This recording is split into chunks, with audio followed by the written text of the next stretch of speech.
Well, happy October the 5th of 2024. You have reached the channel High Voltage. And for those of you who are familiar with this channel,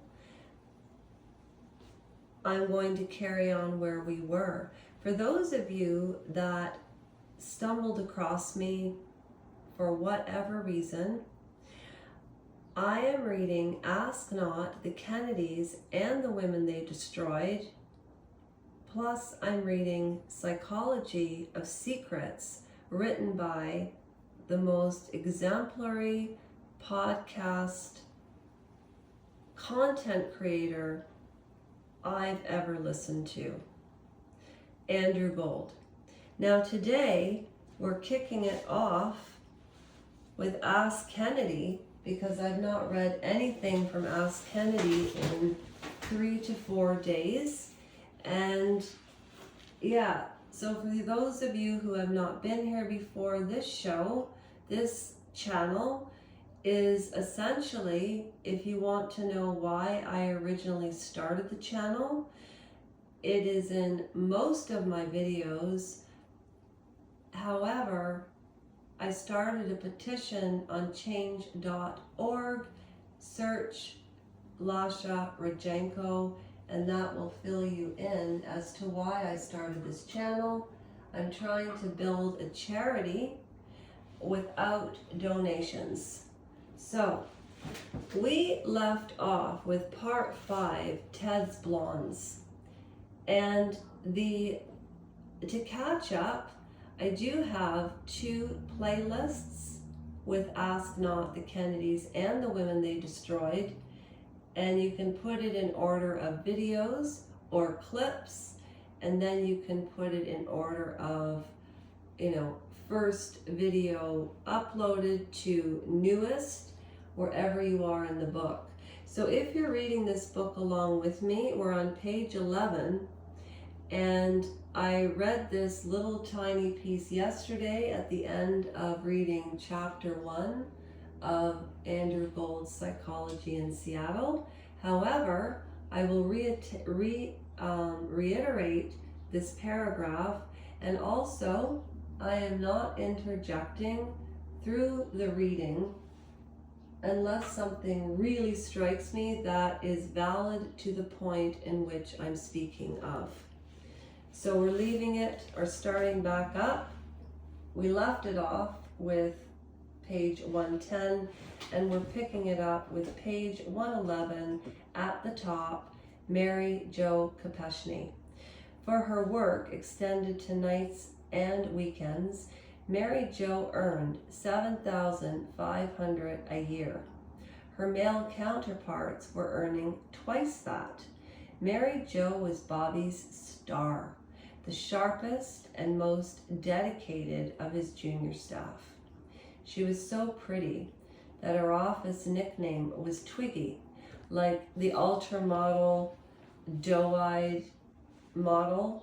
Behind her back, the other women called her a prude. Yet as Bobby's profile ramped up and his candidacy for president was announced, rumors circulated in New York and DC that he and Mary Jo were having an affair. Now this is prior to Bobby Kennedy's assassination, which took right on live television.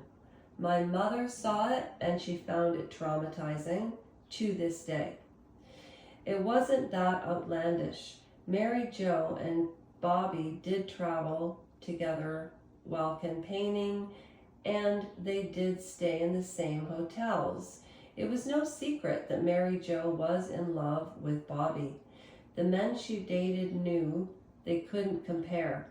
For Mary Jo, Bobby Kennedy and whatever he or his family needed came first.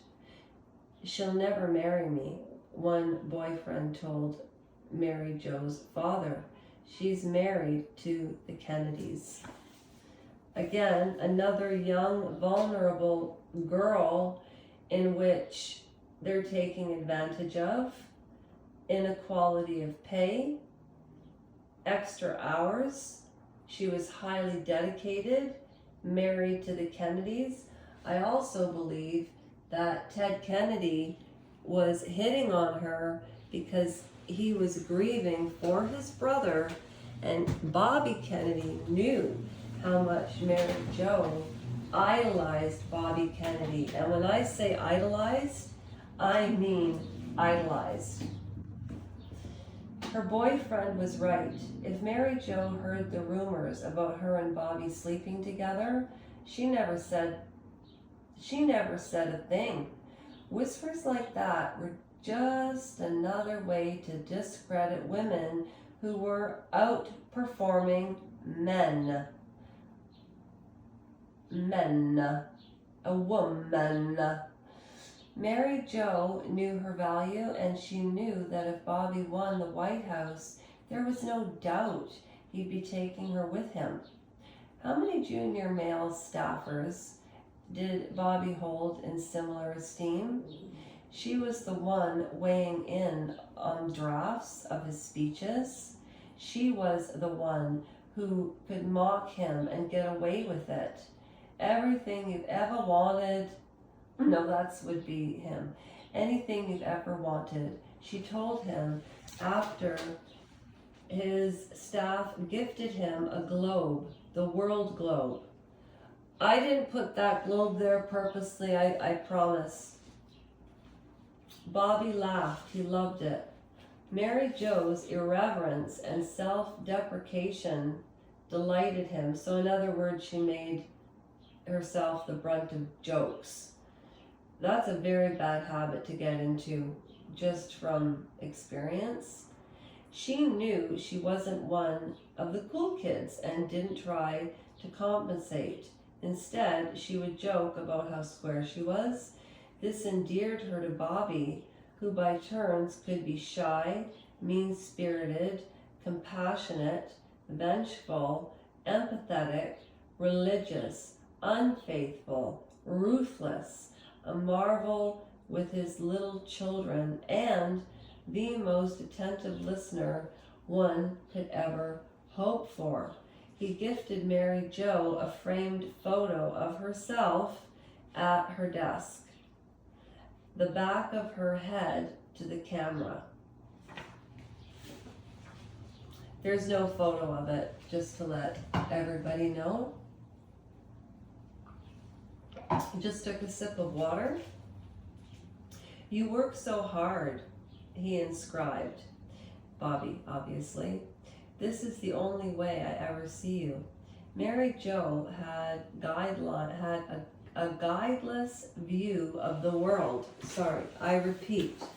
Mary Jo had a guideless view of the world. There was right and wrong, good and evil, heaven and hell. She still kept dolls and stuffed animals in her childhood bedroom under more photos of JFK and Bobby. To her was all good. In turn, he spared Mary Jo the worst of himself. Yet she was also born for politics and understood all that came with it, compromise, moral and otherwise. The massaging of inconvenient truths of the power of images and how to manipulate them. She was drawn to the counterculture and obsessed with the musical hair.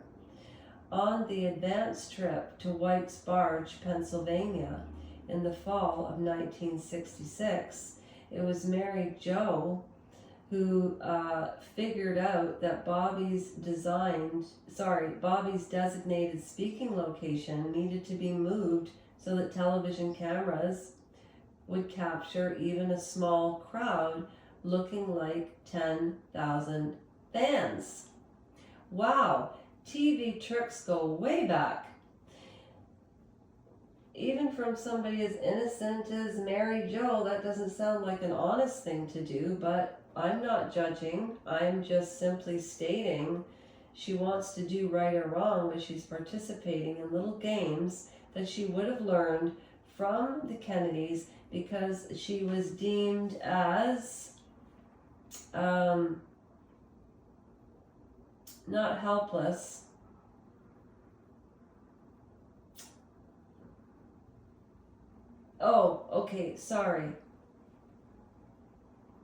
the tragic legacy of self-seriousness when he announced his run for President of the United States in March. It became her mission to get the American electorate to see Bobby as she did, the answer. Okay. June 5th, 1968. Los Angeles, 2:02 a.m. Mary Jo was at the Ambassador Hotel when Bobby finished addressing his supporters in the embassy bathroom. The California primary results were in, and Bobby was the leading Democratic candidate, ahead of his nearest by 7%, Lyndon Johnson, who had succeeded Jack after the assassination, had announced he would not be seeking a second term. The narration had been further traumatized by the escalating war in Vietnam and the assassination of Martin Luther King Jr. on a Memphis hotel balcony on April the 4th. Bobby was poised to be a bookend of healing. The younger Kennedy brother who was preaching unity and grace. It was Bobby who had broken the news of Martin Luther King's death to a largely black crowd of thousands in Indianapolis, and who, despite his inordained privilege, helped ease the collective shock. Wearing a black overcoat that had belonged to Jack, Bobby quoted a message that meant a great deal to him. He once wrote, "Even in our sleep, pain which cannot forget falls drop by drop upon the heart, until in our own despair against our will comes. Let me repeat that. He once wrote, "Even in our sleep, pain which cannot forget falls drop by drop upon the heart, until in our own despair against our will comes wisdom through the awful grace of God." What we need in the United States is not division. What we need in the United States is not hatred. What we need in the United States is not violence or lawlessness, but love and wisdom and compassion toward one another, and a feeling of justice toward those who still suffer within our country, whether they be white or they be black. Let us dedicate ourselves to what the Greeks wrote so many years ago: to tame the savages of man and to make gentle in the life of this world. Let us dedicate ourselves so that, and say a prayer for our country and for our people. It was a speech Bobby himself cobbled together on the fly, yet it was the most heartfelt and impactful of his political career. It was that kind of humanity that was going to make him the next president of the United States. "So many thanks to all of you," Bobby said in his LA victory speech, "and on to Chicago, and let's win there." It was his last line of night. The crowd at the Ambassador going crazy for him, chanting, "We want Bobby! We want Bobby!" over and over. He was meant to be safe among his people, yet two of America's most prominent black athletes, friends of Bobby's, had volunteered to bodyguard him that night. Rafer Johnson, the two-time Olympic and former NBA NFL lineman Rosie Greer, despite what had happened to Jack, presidential candidates were still not afforded Secret Service protection? Bobby had mentioned both men in his speech. To my old friend, if I may, Rafer Johnson is here, Bobby said, and to Rosie Greer, who said that he'd take care of anyone who didn't vote for me. Who said that he'd take care of anyone who didn't vote for me. Bobby began making his way to the ambassador's back exit through the kitchen. Ethel, who had been by his side as he spoke, was trailing just behind. Can you imagine? Reporters, busboys, and kitchen staff surrounded him as he did, and always allowed photographers to take picture and the television cameras. The dispensing crowd outside could hear what sounded like a thump, but no one could blanched. RFK, RFK, RFK, RFK, RFK. The thump had been the first of 3 gunshots. Now Bobby Kennedy lay on the kitchen floor bleeding as Johnson and Greer. See, I don't understand how these bodyguards let that man get to him. I'm absolutely befuddled. So at any rate, a 17-year-old immigrant busboy from New Mexico named Juan Romero cradled Bobby's head as he struggled to speak. His lips were moving, but no words came out. Romero lowered his ear to Bobby's mouth. Is everybody okay? Bobby asked. His blood was pouring through Romero's fingers. Yes, Romero said, everybody's okay. He took his rosary from his shirt pocket and wrapped it around Bobby's right, and while hand-holding Bobby's head off the cold concrete floor, Bobby turned his right slightly. Everything's going to be okay, he said. That is so unbelievably sad.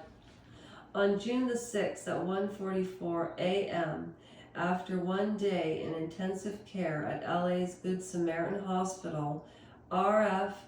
Kennedy was pronounced dead. He had been shot 3 times, the fatal bullet through his head. His assassin, Sirhan, later said he killed Bobby for his pro-Israel views and for contributing to the persecution of Palestine. Bobby's death was yet another national trauma. His campaign itself, which prioritized civil rights and the adoration and the work he did for people living in poverty.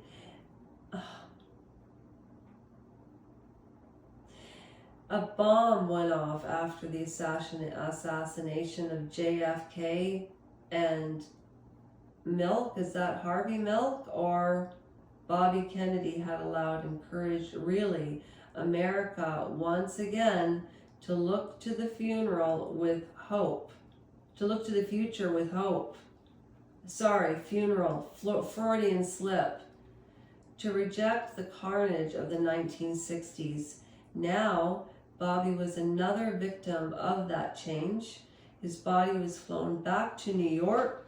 Thousands lined up to view his casket, St. Patrick's Cathedral, before he was taken by train to Washington, where thousands more stood along the route and saluted.